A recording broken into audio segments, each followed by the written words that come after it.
大家好，劉全咧係我哋石灣陶藝嘅一代宗師，咁我今日嚟到佢嘅劉全藝術館，帶大家入去參觀一下。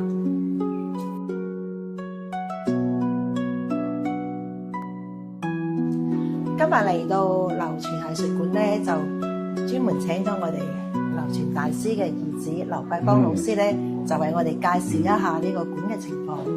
劉老師你好，你好。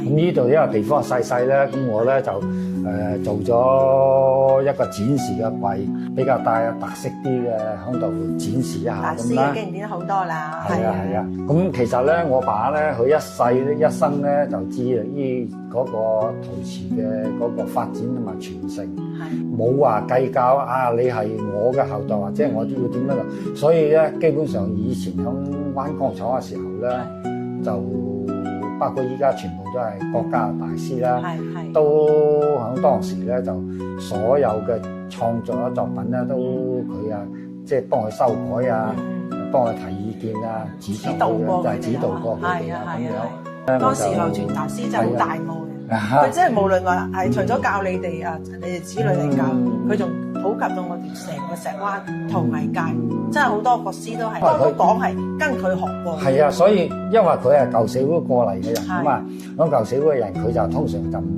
傳外噶嘛，偷師學藝偷翻嚟。到咗佢自己咧，佢係好無私咁，知道佢哋聽一代去，所以佢就係一代宗師啦。無論喺學術上、自己嘅建樹上，同埋教育啊普及方面都係真係冇得頂。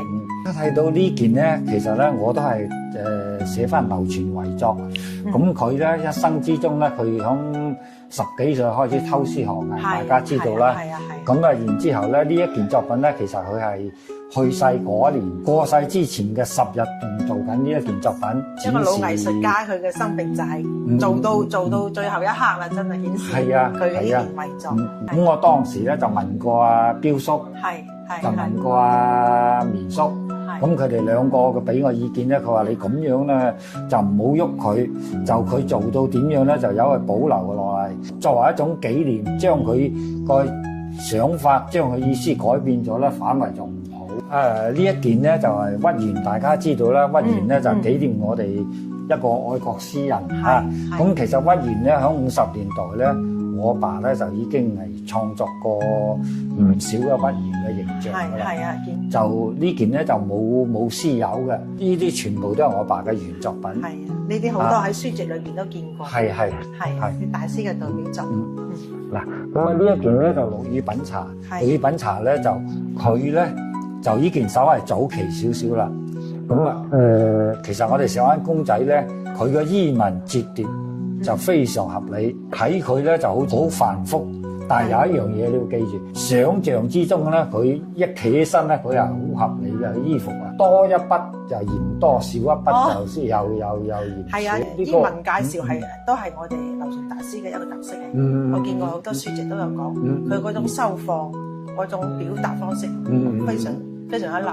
嗱，咁啊呢一件咧關公咧，我相信咧好多人咧就未睇過，咁啊就響從事幾十年嘅石灣陶塑個創作裏邊咧，佢理解到，因為我哋石灣公仔嘅精髓咧，就唔係做表面嘅，係刻畫佢內心嘅世界。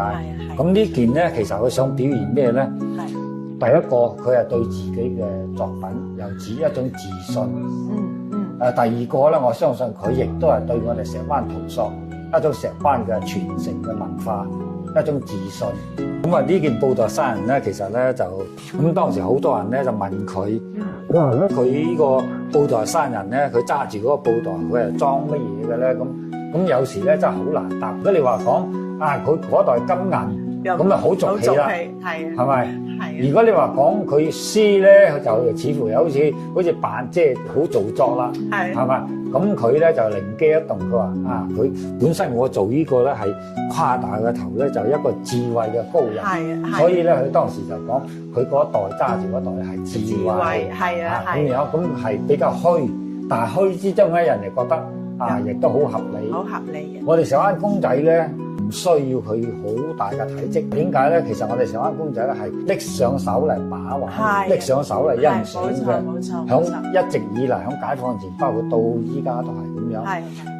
小公仔能夠睇出大嘅氣勢咧，呢個先係最好嘅。10個人睇10個人嘅感覺都唔同，所以呢個係我哋石灣公仔嘅一大特色。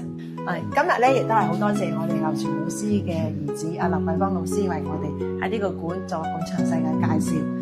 多謝晒大老師啊，係啊，互相學習。好，多謝你，多謝你。咁啊，下次我繼續帶多啲朋友過嚟去欣賞你嘅呢個好啊各樣嘅又去可以了解我哋石灣圖文化啦，又可以大師嘅作品。多謝晒。我都好榮幸能夠你過嚟同我分享呢啲好嘅石灣。係啊，我一定會繼續過嚟嘅。多謝晒。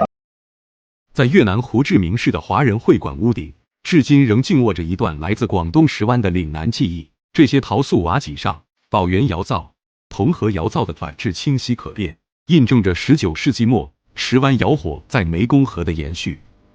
彼时，石湾陶工随商船南下，在堤岸眉山一带设窑制陶，他们带来的不只是瓦脊，更有茶包、药酒樽、花盆等日用器物。釉色沿用石湾传统的草木灰釉，蓝绿交辉，古朴浑厚。